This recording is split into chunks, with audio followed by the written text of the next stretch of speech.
반갑습니다. 이해 그리고 합격 회계관리 2급 회계관리 18번째 강의 함께하고 계십니다. 저는 김철은 세무사입니다.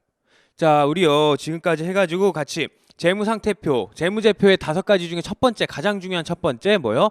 재무상태표를 마치고요. 자, 이번 시간부터는 손익계산서, 두 번째 재무제표인 손익계산서에 대해서부터 한 2시간 조금 넘게 해가지고 같이 공부해 보도록 하겠습니다. 일단은 우리 교재 페이지 168페이지고요. 이때부터 이제 재무제표의 손익계산서 파트 같이 공부할 거고요. 손익계산서가 어떻게 생겼는지 우리 한번 간단하게 보고 시작을 하도록 할게요. 페이지는요. 228페이지 한번 같이 가주실게요.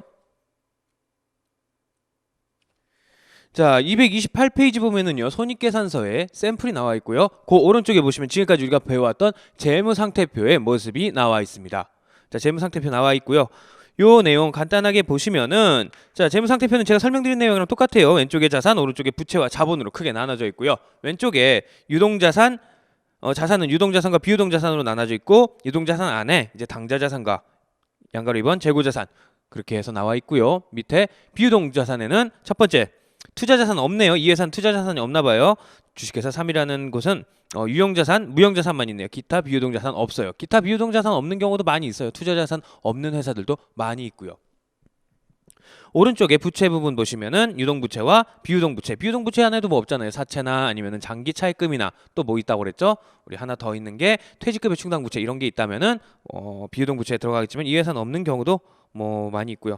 그 밑에 자본금, 자본은 5가지 있다고 그랬죠? 자본금, 자본잉여금, 자본조정, 기타 포괄손익무계획, 이익잉여금이라는 카테고리로 나눠져 있고요. 이러한 돼지저금통으로 5마리가 있고 그 안에 내용들이 나와 있습니다. 그렇게 해서 간략하게 본 재무상태표고요. 그 왼쪽 부분, 자, 이번 시간부터 배울 내용인 손익계산서입니다. 손익계산서는요, 우리 재무상태표 오른쪽에 한번 보실까요?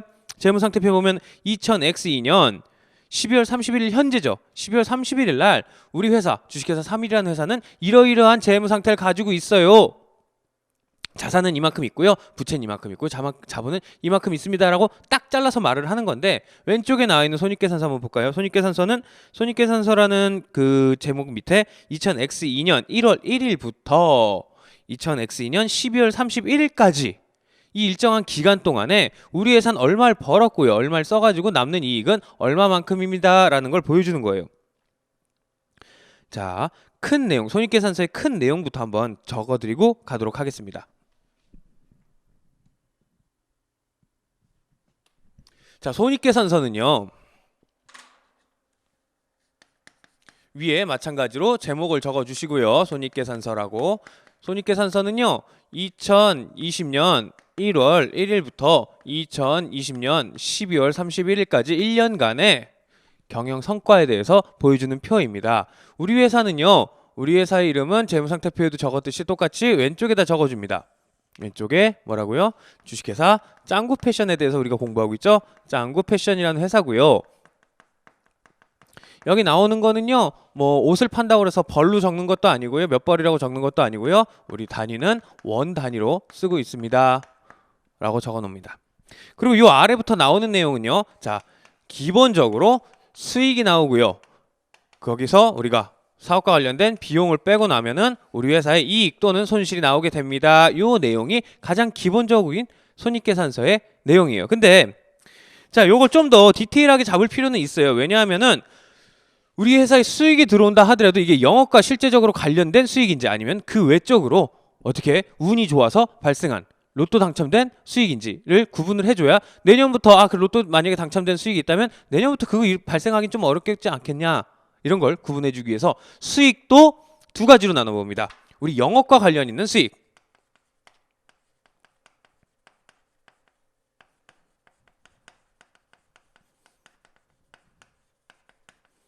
또 영업과 관련 없는 수익. 비용도요, 마찬가지 똑같은 의미에서 영업과 관련 있는 비용 그리고 영업과 관련 없는 비용으로 나눠지게 됩니다. 자, 그래서 이렇게 영업과 관련 있는 수익, 영업과 관련 없는 수익, 영업과 관련 있는 비용, 영업과 관련 없는 비용 이렇게 해서 4가지로 나누는 이게 큰 개념이긴 하지만요. 자, 적는 방법은 약간 다르게 적습니다. 자, 한번 그 내용을 적어 드릴게요. 페이지는 고기 228페이지에 나와 있는 그 내용을 적을 거고요. 그 중에서 로마자 부분만 적을 거예요. 큰 카테고리에 로마자 먼저 다 적어 놓고 설명을 드리도록 하겠습니다. 처음에요. 우리 회사 가장 관련이 있는 영업과 우리 회사 주된 영업과 관련이 있는 수익인 매출 또는 매출액을 제일 먼저 적고요. 이 매출과 관련해 가지고 가장 직접적으로 대응되는 비용인 영업과 관련 있는 비용 매출 원가를 이 바로 아래 적겠습니다. 우리 옷을 사다가 옷을 팔면요, 우리 원가가 얼마인데 이렇게 얘기하듯이 그 옷을 사와 가지고 파는 그 가격을 원가라고 이야기를 하고요. 우리 매출과 관련이 있다고 해서 매출 원가라고 이름을 지어줬습니다. 자, 여기까지 해서 이걸 뺀 금액이, 자, 매출, 우리 주된 거래와 관련된 매출 총이익 또는 매출 총손익이라고 이야기합니다. 우리는 이익 나는 경우로 매출 총이익 또는 매출 손실이라고 얘기를 하고 합쳐서 매출 총손익이라고 이야기를 합니다. 우리 보통 이익 나는 경우로 기준으로 해서 먼저 쫙 배울게요. 자, 그 외에도 우리 원가 말고도 또 들어가는 비용들이 있을 거예요. 우리 직원을 뽑아가지고 우리 회사 운영하기 위해서 쓴 비용들, 인건비, 퇴직급여 뭐 이런 것들, 밥도 사줘야 되고요. 또 뭐 옷을 사러 가려면, 우리가 옷을 팔기 위해서 옷을 사러 가려면 뭐 차도 있어야 되고요. 그런 차에 들어가는 비용들, 이런 내용들이 다 들어가는 업무와 관련이 있지만 직접적으로 옷을 팔기 위해서 산 옷값이 아닌 그 외의 직원 인건비라든지 밥값이라든지 감가상각비라든지 뭐 광고를 하기 위해서 들어간 비용이라든지 이러한 것들, 업무와 관련 있는 애들을 판매하기 위해서 판매비 및 또 회사 관리하기 위해서 들어간 비용, 관리비라는 항목으로 우리가 비용 항목을 적어줍니다. 자, 매출액에서 매출 원가를 빼면은요, 매출 총이익이 나오고요. 매출 총이익에서 우리 회사와 관련된 판매비 및 관리비를 빼고 나면은 드디어 우리 회사의 영업과 관련된 이익인 영업이익이 나옵니다.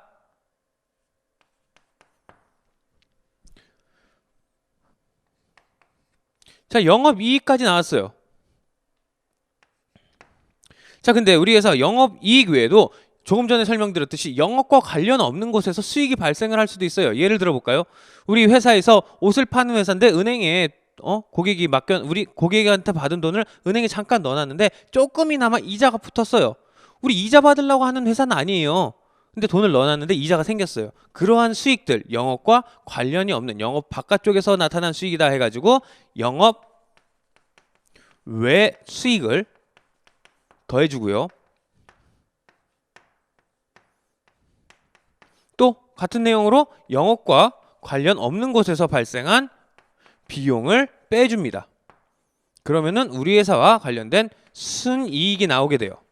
자, 이 순이익이 나왔는데 회사는 이 이익에 대해서 우리나라에서 회사를 운영하려면 내야 되는 세금이 있어요.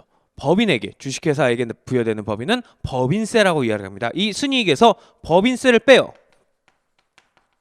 법인세를 빼게 되면은 최종적으로 법인세까지 다 내고 난 나한테, 우리 회사에 떨어지는 최종적인 이익이 나오게 됩니다. 순이익이 나오게 돼요. 위에도 순이익이고 아래도 순이익이기 때문에 요걸 구분을 해주기 위해서 법인세를 빼기 전의 순이익이다 해서 법인세 차감 전 순이익이라고 적어주시고요. 법인세 차감 전 순이익까지 끝나고 나면은 일단 뭐죠, 로마자가? 그렇죠? 9죠. 자, 법인세 차감 전 순이익에서 법인세를 빼고 나면은 법인세 차감 후 순이익이 되겠네요. 법인세 차감 후 순이익인데 그건 이름은 그렇게 적지 않고요. 올해 2020년 1월 1일부터 2020년 12월 30일까지 당기에 발생한 최종적인 순이익이다 해서 당기 순이익이라고 이야기를 합니다. 자, 이렇게까지 당기 순이익까지 가는 게 최종적인 우리 손익계산서의 목표예요. 자, 손익계산서의 모양 이렇게 간단하게 살펴보셨고요. 자, 교재는요 수익 부분을 먼저 다 다루고 있고 그 다음에 비용 부분을 다루고 있어요. 무슨 말이냐? 지금 손익계산서 순서는 이런 식으로 흘러가야 되는데 우리 교재에서는요 그렇게 얘기를 하고 있는 게 아니라요, 어떻게 한다고요? 수익 부분인 매출액과 수익 부분인 영업 외 수익, 영업에서 발생하는 수익, 영업 바깥쪽에서 발생하는 수익을 먼저 다루고 있고요. 그 다음에 교재에 나오는 게 우리 비용, 매출 원가와 판매비와 관리비와 영업의 비용과 법인세 비용 이런 식으로 나오고 있어요. 그래서 저는 약간 강의 순서를 바꿔가지고 이러한 손익계산서의 순서로 제가 설명을 드릴게요. 그래서 이번 시간에는 매출액과 매출원가 그리고 매출총익, 매출 판매비와 관리비까지 설명을 드리고요. 다음 시간부터 영업 외적에서 발생하는 수익과 비용에 대해서 설명을 드리도록 하겠습니다. 자, 페이지는요. 다시 돌아올게요. 교재 168페이지 와주시면 되고요.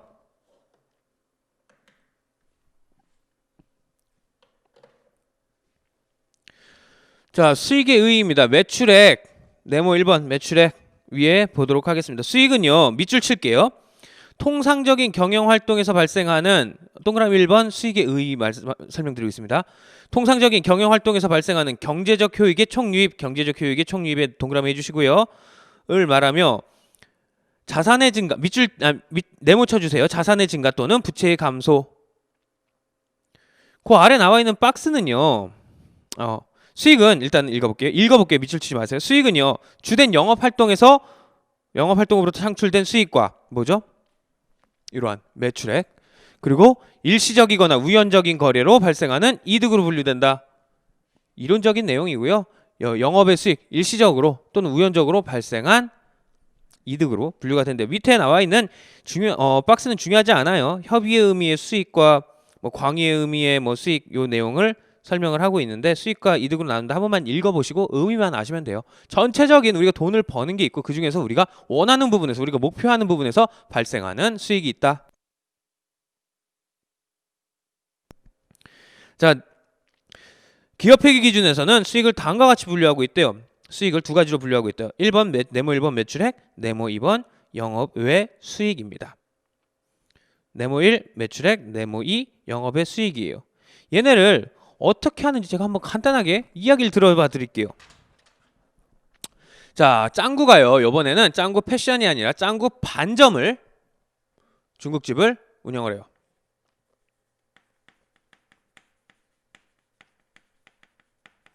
짱구 반점을 운영하는데 오늘 간단하게 설명을 드릴게요. 오늘의 손익계산서를 만들어 볼게요. IS라고도 합니다. 짱구가 중국집을 운영하고 있는데요. 번호가 놀러 왔습니다. 번호가 놀러 와서 짱구한테 물어봐요. 짱구야, 너 오늘 얼마 벌었어? 짱구가 이야기합니다. 오늘 번 돈? 오늘 10만 원 벌었는데? 오, 많이 벌었는데 10만 원 벌었으니까 한턱 쏴. 얘기해요. 짱구가 이야기를 합니다. 아니, 오늘 10만 원 벌긴 벌었는데 여기서 우리 오늘 그 밀가루랑 양파랑 이런 거, 감자랑 이런 거 사는 재료값으로 7만 원이 들었어.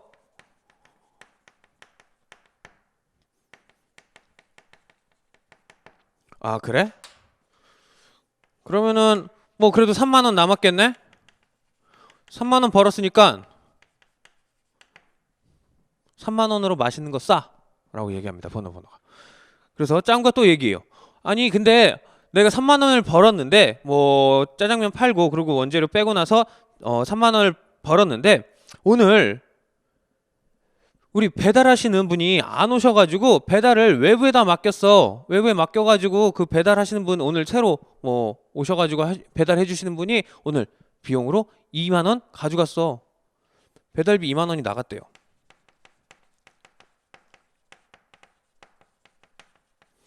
그래? 그러면은 3만 원 벌었는데 그 중에 배달비 2만 원 썼으면 오늘 만 원 벌었겠네? 알았어. 그러면은 만 원으로 싸? 점점 조금 목소리가 작아집니다. 근데 짱구가 이야기해요. 아니, 만 원인데 내가 만 원 벌긴 벌었는데 오늘 나 이거 짱구 반점 운영하느라 받았던 대출금 이자가 오늘 나가더라고. 오늘 대출금 이자가 7,000원이 나갔어. 이자 비용 7,000원이 나갑니다. 그래서 나는 오늘 3,000원 벌었어. 계산을 해보면. 그래? 3,000원 벌었으면 알았어. 3,000원이면 그래. 3,000원으로 먹을 거 싸. 라고 점점 목소리가 작아지죠. 번호가. 3,000원 벌면 내가 쏘긴 쏠 텐데 근데 우리나라에서 이 영업을 하려면은 세금 내야 되잖아. 뭔 3,000원인데 세금을 1,200원이나 띄어가더라고. 세금으로. 아, 그래? 그럼 1,800원 벌었다는 거네. 됐어. 안 먹어. 치사해서 안 먹어. 라고 번호가 이야기를 하고 갔어요. 자, 제가 설명드린 내용은요, 요 손익계산서의 내용을 그대로 적어드린 거예요. 손익계산서, 짱구 반점의 손익계산서를 그대로 적어드린 거예요. 근데 여기에서 말을 하는 게, 자, 짱구가 오늘 얼마 벌었는지 얘기하는 거에 있어서 계속 번 돈이라고 제가 적어드렸어요. 자, 사람마다 다를 거예요. 이렇게 적으면은 뭐 허풍을 좀 하기 좋아하는 사람이라면은 나 오늘 얼마 벌었어? 나 맨날 10만 원 버는 사람이야, 매일. 이라고 얘기할 수도 있고요. 좀 겸손하다면은 나 오늘 1,800원밖에 못 번 사람이야 라고 이야기를 할 수도 있을 거예요. 뭐 때에 따라서 3만 원 벌었다고 얘기할 수도 있고요. 다 10,000원 벌었다고 이야기를 할 수 있을 거예요. 이렇게 영업과 관련이 있는 부분이나 관련이 없는 부분을 구분을 하지 않고 말하면은 어디가 번 돈이다, 어디가 이익이다가 말하기가 애매해요. 그래서 우리 같이 회계를 하는 사람들 같은 경우라면은 이렇게 좀 더 디테일하게 어디까지 번 게 무슨 이익이고 어디까지 번 게 무슨 이익이다라는 이야기를 우리가 같이 알아야 됩니다. 그래서 이제부터 설명드릴 내용은요, 오늘 번 돈 가지고 이야기할 건데요, 실질적으로 우리가 돈이 들어온 부분인 매출액인 오늘 번 돈 10만 원과 그리고 여기에는 이자 비용, 영업 외적으로 나간 비용만 있지만 만약에 그 외에 추가로 나왔다면 우리 여기에 나올 수 있는 영업 외 수익에 대해서 먼저 설명을 드리도록 하겠습니다. 혹시라도 궁금하실까봐 설명드리는 건데요, 여기 나와 있는 이 오늘 번 돈은 매출액, 우리 재료값은 매출원가, 오늘 번 돈 여기 3만 원은 매출 총이익, 배달비 2만 원은 판매비와 관리비, 이렇게 1:1 대응 매칭 시켜놨어요.